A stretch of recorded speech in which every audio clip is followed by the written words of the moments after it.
Madame, Monsieur, bonsoir. Merci de nous rejoindre dans ce téléjournal de 20h. Au sommaire de la principale édition de l'information de la chaîne panafricaine, ce jeudi, conseil d'administration du patronat gabonais à Libreville, la confédération patronale du Gabon, composée de l'ensemble des chefs d'entreprise, a planché sur le rapport d'activité de 2014 et de sa structure patronale, tout en faisant un bilan à mi-parcours de l'année 2015.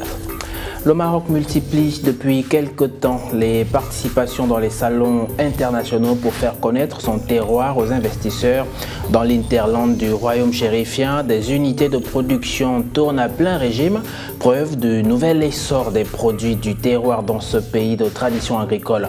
Dans ce journal, nous ferons focus sur une unité de production de fromage à Chefchaouen dans le nord-est du pays. Réunis depuis le 1er juin dans l'ancienne capitale allemande, les délégués de 196 membres de la Convention de l'Organisation des Nations Unies sur le climat n'ont abouti qu'à un toilettage à minima du texte dans ces confus issus du précédent round des négociations à Genève. Vers la fin de ce journal, Uriel Abaga va me rejoindre sur ce plateau pour 7 minutes. Nous allons parler du rapport 2015 de l'Africa Progress Panel, une organisation présidée par Kofi Annan qui plaide pour un développement équitable et durable en Afrique. Son rapport sur le progrès en Afrique a intéressé notre rédaction. Nous en parlons dans une vingtaine de minutes. Voilà pour la vitrine. Tout de suite, les détails. Bienvenue. D'abord, l'environnement avec les assises sur le climat à Bonn en Allemagne. Après 10 jours de laborieuses discussions, les coprésidents des débats ont promis ce matin qu'un avant-projet de texte de négociation pour la conférence de Paris serait prêt d'ici à la fin du mois d'octobre, soucieux de calmer les craintes d'enlisement. Suivons ce reportage de Marie-Angèle Ngono. Les discussions sur le projet d'accord entamé le 1er juin dernier s'achèvent ce jeudi à Bonn en Allemagne. 10 jours se sont écoulés, mais les tractations n'ont abouti qu'à un toilettage à minima du texte issu du round des négociations en février dernier à Genève. Ce projet de texte de Genève n'a perdu selon les négociateurs que 5 à 10% de son volume, passant de 80 pages en anglais, soit 130 en français, mais sans toucher les sujets dans le fond.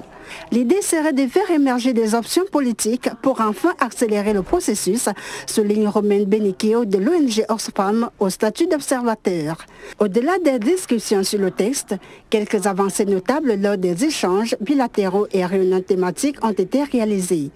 Jennifer Morgan, experte climat au think tank World Research Institute, cite notamment la question du soutien et du financement des politiques d'adaptation au réchauffement, une revendication importante des pays en voie de développement déjà affectés par le phénomène. Seulement, tous les sujets épineux restent à l'ordre du jour. Entre autres, la question de la concrétisation des promesses financières faites par les pays développés, 100 milliards de dollars, soit environ 50 000 milliards de francs CFA d'ici 2020.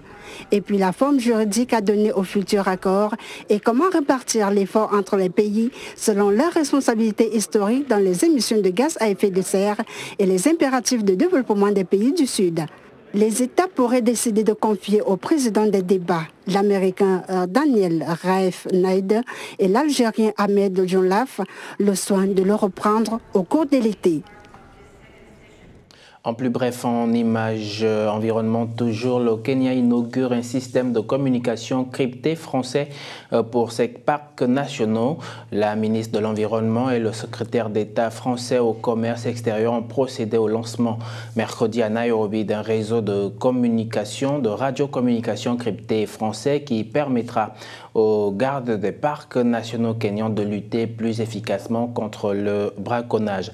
J'ai dit Wakungu et Matisse Fekel ont lancé le premier appel radio depuis le siège du service kenyan de protection de la faune sauvage vers des patrouilles déployées dans le parc national de Nairobi.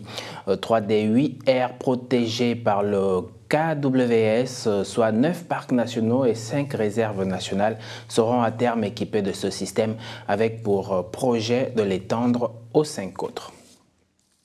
Au Gabon, l'ONG English for Tourism in Gabon prépare la première édition du Festival du tourisme social et solidaire qui aura lieu en juillet prochain.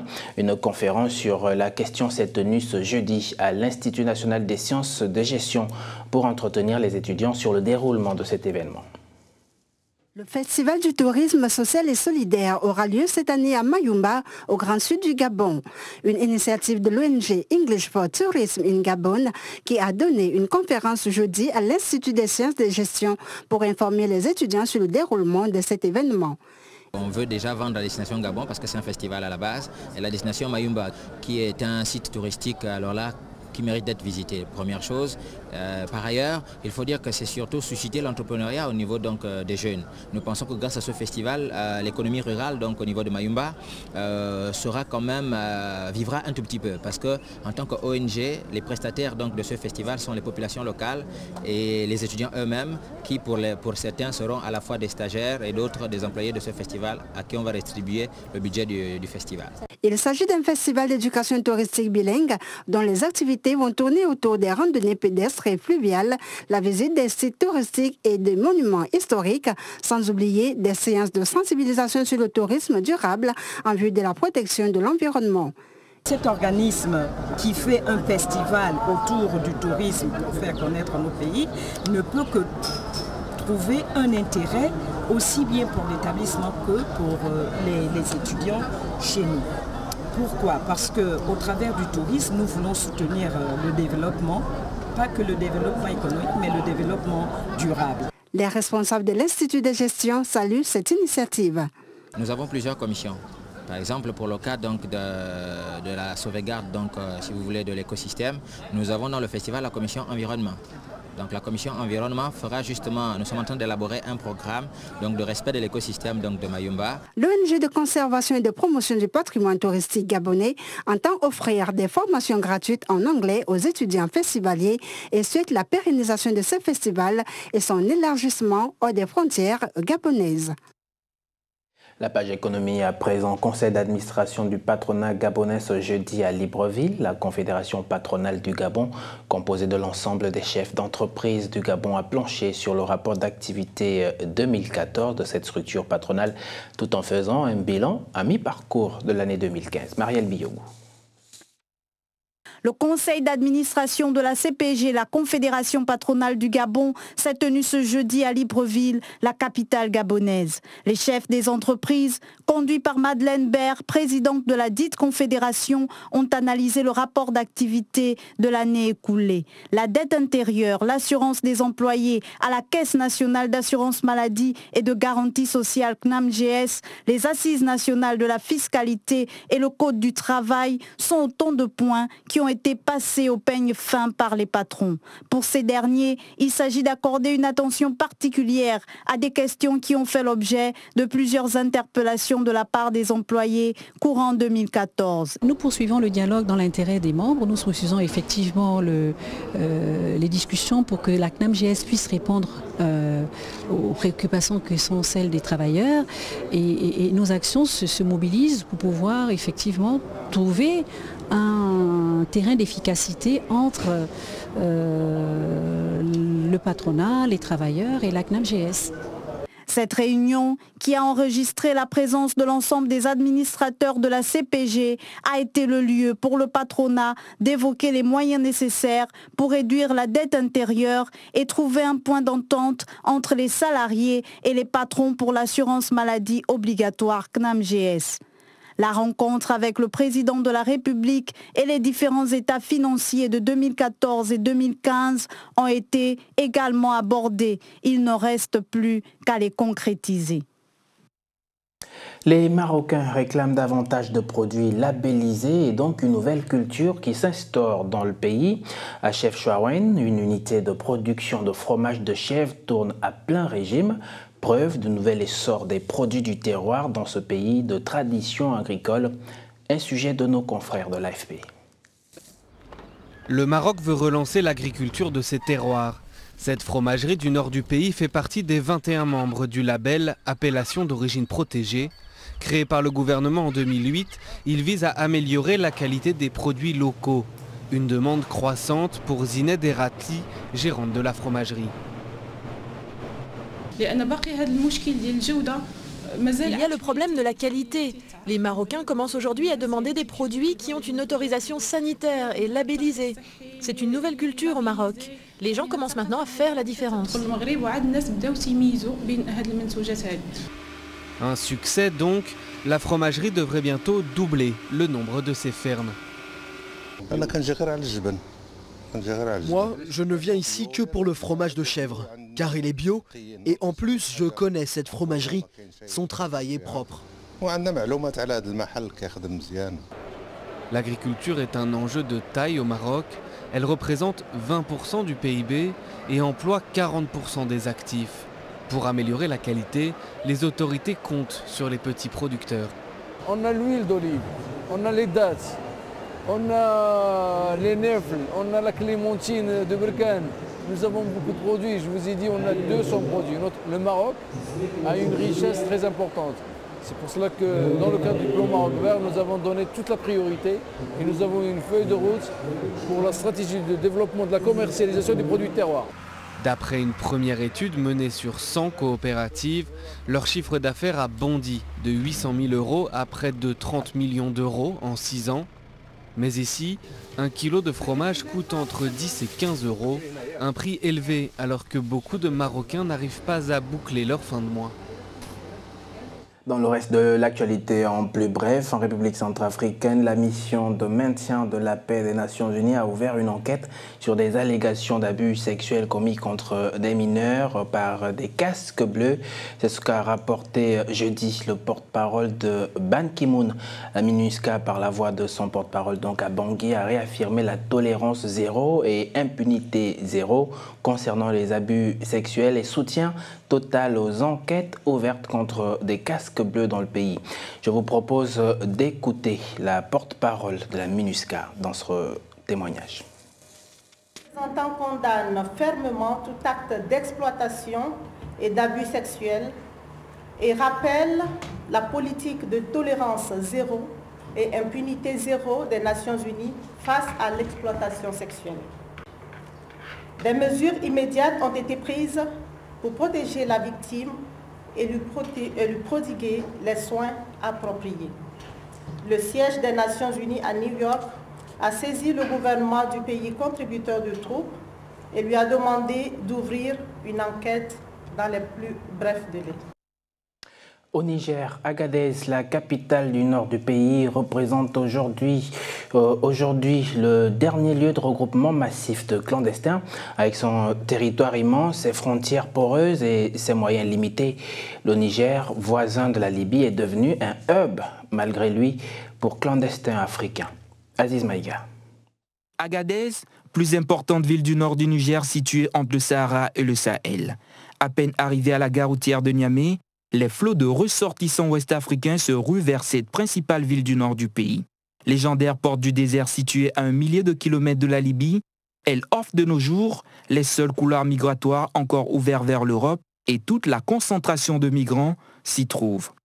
C'est vrai, Agadez avant, c'est vraiment c'est incomparable par rapport à maintenant, c'est différent. C'est une très très belle ville, ancienne, et rien que pour visiter les alentours d'Agadez avant, les touristes viennent. Mais là, actuellement, même nous-mêmes, on ne sort pas, on est enclavé, on se cache. Donc, il n'y a rien à visiter plutôt en dehors de ça. Quelques 150 000 migrants, en grande majorité ouest-africaine, sont attendus cette année à Agadez par les autorités. Selon un membre de la société civile, Agadez est devenu, il y a quelques années, un dépotoir de tout trafiquant, de tout criminel et de tous les maux qui peuvent déranger la population. Mais cette assertion est loin d'être partagée par le maire de la ville. On n'est pas un centre de criminalité comme pense le dire, où le véhiculer un certain nombre de personnes. Agadez c'est tranquille, Agadez comme on a l'habitude de le répéter, c'est paisible. C'est une ville très dynamique, très grouillante, avec ses contradictions, avec un mouvement peut-être accéléré pour certains vers le développement, vers l'ouverture envers le monde tout simplement. Pour d'autres, cette rouillée s'expliquerait par la présence de l'or dans les massifs du Djadjo et du massif du mont Tamgak. Avec un territoire immense, des frontières poreuses et des moyens limités, la corruption est rampante dans cet État sahélien très pauvre. Par ailleurs, la population craint qu'Amin en profite pour étendre son influence. Un mot de culture, la 9e édition du Labo international de la Congolaise Yvette Tai Kokilei, salon qui met à l'honneur des créateurs et des marques internationales venues des 4 coins du monde, se tient depuis ce matin au dock de la Cité de la Mode et du Design à Paris. Un événement incontournable de la mode africaine et occidentale, suivant ce compte-rendu de Roland Jaco. Baptisé le Labo ethnique jusqu'en 2014, l'événement a changé de nom pour affirmer sa dimension internationale. Cette année, il s'agit donc du Labo international qui garde le même objectif, celui d'en faire un véritable pôle d'affaires en accueillant des créateurs de mode débutants et confirmés du monde entier et de les faire voyager à l'international. Métissage est le mot d'ordre pour cet événement. Son changement de nom s'explique après le succès escompté des années passées et par une nouvelle dimension qui brise les frontières allant vers l'international.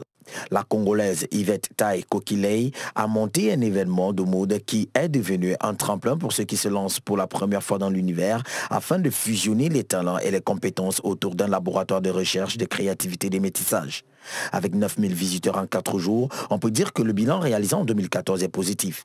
Cette année, le concept se fixe encore de nouveaux objectifs et de nouveaux défis qui consistent à réunir les talents confirmés ou débutants et mettre en relation les créateurs et les acheteurs professionnels en particulier.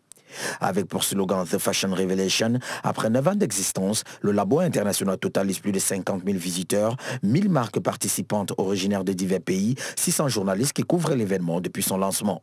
Un succès qui fait la fierté du monde de la mode. La page sport à présent avec cette rencontre qu'a organisée la Ligue nationale de football du Gabon, la LINAF, en a profité pour présenter le bilan de la phase allée du National Foot en présence de la presse nationale. Willy Tonangoy. La LINAF, la Ligue nationale de football du Gabon, a organisé un petit déjeuner de presse ce mercredi 10 juin dans un hôtel de Libreville, la capitale gabonaise. Le but, faire le bilan de la phase allée du National Foot, exercice 2014-2015, qui avait démarré le 28 mars dernier. Pour Brice Beka-Djambou, le président de la LINAF, le bilan est plutôt satisfaisant et se félicite surtout de la sportivité avec laquelle les clubs ont surmonté la rude épreuve que leur a imposé le calendrier de cette première phase. Sur une durée de 2 mois et demi, les 13 clubs engagés dans cette compétition ont livré 78 matchs et marqué 173 buts. Le club de la Comilog, Manga Sport, a terminé en tête avec 30 points et celui d'Ombilan Diami, dernier avec 8 points.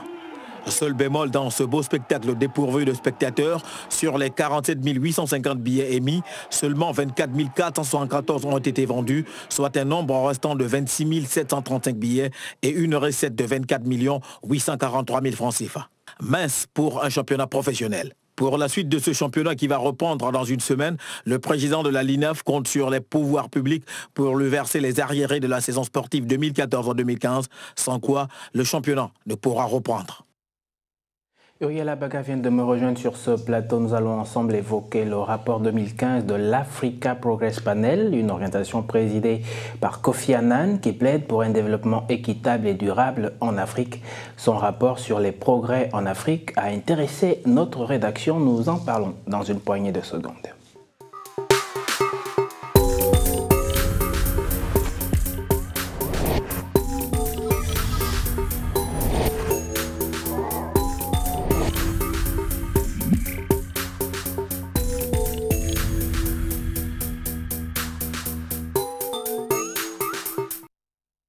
L'African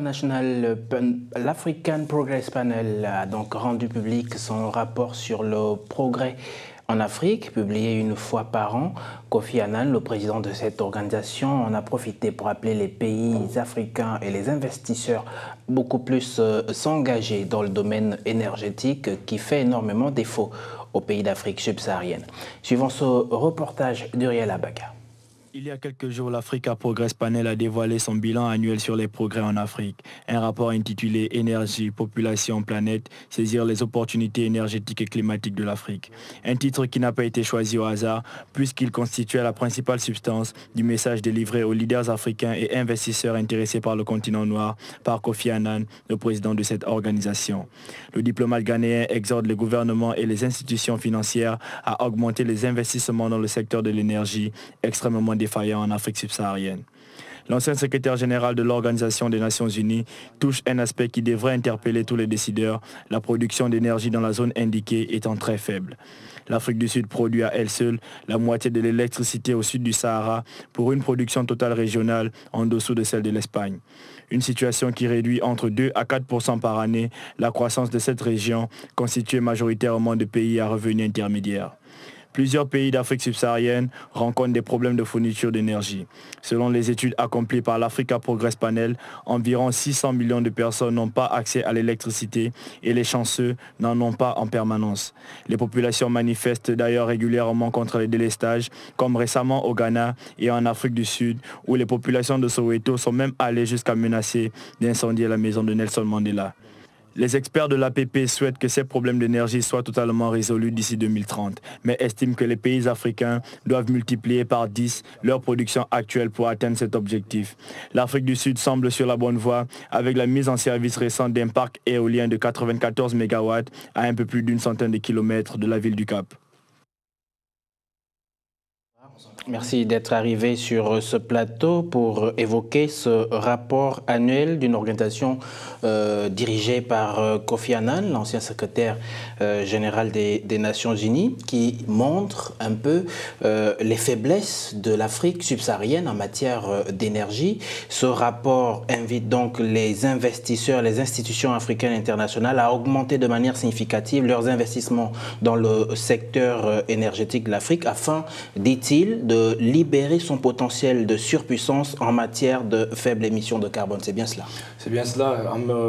Kofi Annan, qui est le président de l'African Progress Panel, a fait le constat amer que les pays africains souffrent d'un manque d'énergie, d'un manque de ressources énergétiques, une situation qui freine leur développement, qui empêche leur véritable industrialisation et qui, à terme, réduit leur production, leur croissance annuelle. Parce que comme je l'ai dit dans le reportage, la croissance annuelle de l'Afrique subsaharienne baisse entre 2 et 4% par année à cause du manque de ressources énergétiques. Nous avons pu constater, nous, vous et moi, nous vivons au Gabon, nous avons pu constater que parfois des coupures intempestives d'électricité. C'est vrai que ces derniers mois, elles ont un peu cessé, mais nous avons vu en Afrique du Sud des gens qui sont allés jusqu'à menacer de brûler la maison de Nelson Mandela, qui est quasiment un mythe. Nous avons vu au Ghana des personnes qui manifestent au Nigeria, et j'ai même des informations qui disent qu'au Burkina Faso, ils passent des longues périodes sans électricité. Effectivement, c'est le cas également en République démocratique du Congo. Donc parce que tous les pays de l'Afrique subsaharienne, parce que l'Afrique du Sud est à elle seule le producteur de la moitié de toute l'énergie de l'Afrique subsaharienne, et toute l'Afrique subsaharienne dépense moins d'énergie que l'Espagne. Et quand on sait que l'Espagne n'est pas la plus grosse cylindrée en Europe en matière d'industrialisation, c'est quand même un gros retard qu'accusent des pays de l'Afrique subsaharienne. Donc autant Kofi Annan dénonce une situation qui est déplorable, autant il montre aux investisseurs, il montre aux dirigeants la voie à suivre pour atteindre les objectifs qui se sont fixés. Et donc on voit bien qu'il y a une inégalité criarde entre les ressources énergétiques en Afrique et dans le reste du monde. Et d'ailleurs, quand on regarde une carte satellitaire de l'Afrique de nuit, on voit bien que tout le continent est plongé dans l'eau noire. Alors ce rapport explique que cette inégalité, mais on sait aussi qu'un certain nombre d'organisations, d'organismes, de dirigeants ont pris des mesures pour améliorer cet état des faits. C'est d'ailleurs ce qui s'est passé il y a quelques mois à Washington, lorsque Barack Obama avait invité les chefs d'État d'Afrique à venir discuter avec lui au sommet États-Unis-Afrique. Il avait promis un certain nombre de réalisations, notamment en matière d'énergie. Et sur ce plan-là, est-ce qu'on peut savoir à quel niveau en sont ces promesses? Je crois que les conclusions qui ont été prises au sortir du sommet États-Unis-Afrique qu'a présidé le président américain Barack Obama n'ont pas encore commencé à être matérialisées sur le terrain. Parce que même pour parler d'accomplissement, nous avons récemment vu la mise en service du nouveau parc éolien dans la zone du Cap en Afrique du Sud, mais c'est un projet qui est détenu à plus de 40% par une société française. Donc ce n'est pas les États-Unis qui ont qui ont mis la main à la pâte, ce n'est pas les États-Unis qui ont financé ce projet. Et les autres pays africains qui sont les plus concernés par l'installation d'énergie solaire, des panneaux solaires, c'est beaucoup plus les pays de la zone du Maghreb qui n'ont pas les mêmes problèmes, je le dirais ainsi, que les pays d'Afrique subsaharienne. Donc il y a la volonté certes des États-Unis d'améliorer le domaine énergétique des pays africains, parce que ces pays de l'Afrique subsaharienne accusent un gros retard par rapport aux autres puissances occidentales, parce qu'il suffit de voir juste la manière les productions annuelles, les PIB annuels des pays les plus développés pour voir que l'Afrique accuse vraiment un retard. Donc les États-Unis ne doivent pas se limiter juste aux idées, et en même temps ce n'est pas les Américains qui doivent venir régler les problèmes des Africains. Il faut que les dirigeants africains eux-mêmes arrêtent d'avoir des pensées juste politiques, arrêtent de s'affronter pour arrêtent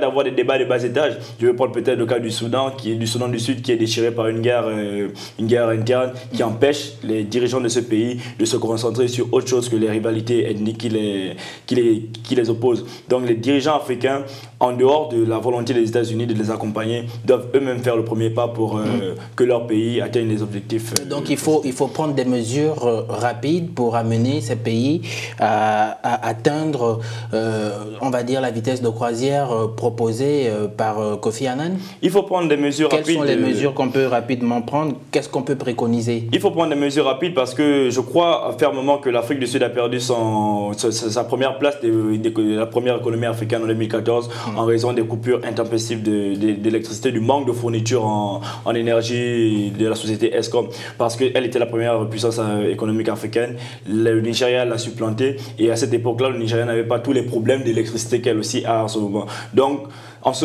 l'énergie, elle est importante, parce que l'énergie permet aux entreprises de fonctionner, aux entreprises de produire. Elle permet une plus grande productivité, une plus grande rentabilité, et ça permet de gagner plus de devises. Et donc un meilleur développement. Un meilleur développement pour les pays. Donc les dirigeants africains doivent se concentrer sur ce secteur-là, qui est un secteur important pour leur développement, pour le développement auquel ils aspirent tous, et pour l'émergence tant vantée par les présidents de plusieurs pays africains. Uriel Abaka, merci d'être arrivé sur ce plateau. Fin de cette édition de l'information, voici le rappel des titres qui l'ont constitué. Conseil d'administration du patronat gabonais ce jeudi à Libreville. La confédération patronale du Gabon, composée de l'ensemble des chefs d'entreprise du pays, a planché sur le rapport d'activité 2014 de cette structure, tout en faisant un bilan à mi-parcours de l'année 2015. Le Maroc multiplie depuis quelque temps les participations dans les salons internationaux pour faire connaître son terroir aux investisseurs. Dans l'Interland du royaume chérifien, des unités de production tournent à plein régime, preuve du nouvel essor des produits du terroir dans ce pays de tradition agricole. Dans ce journal, nous avons fait focus sur une unité de production de fromage à Chefchaouen, dans le nord-ouest du pays. Réunis depuis le 1er juin dans l'ancienne capitale allemande, les délégués des 196 membres de la Convention de l'Organisation des Nations Unies sur le climat n'ont abouti qu'à un toilettage à minima du texte dense et confus issu du précédent round des négociations à Genève. La méditation de ce soir tirée de la culture marocaine: si tu veux te saouler afin d'oublier, il faut que tu payes avant de commencer. Bonsoir.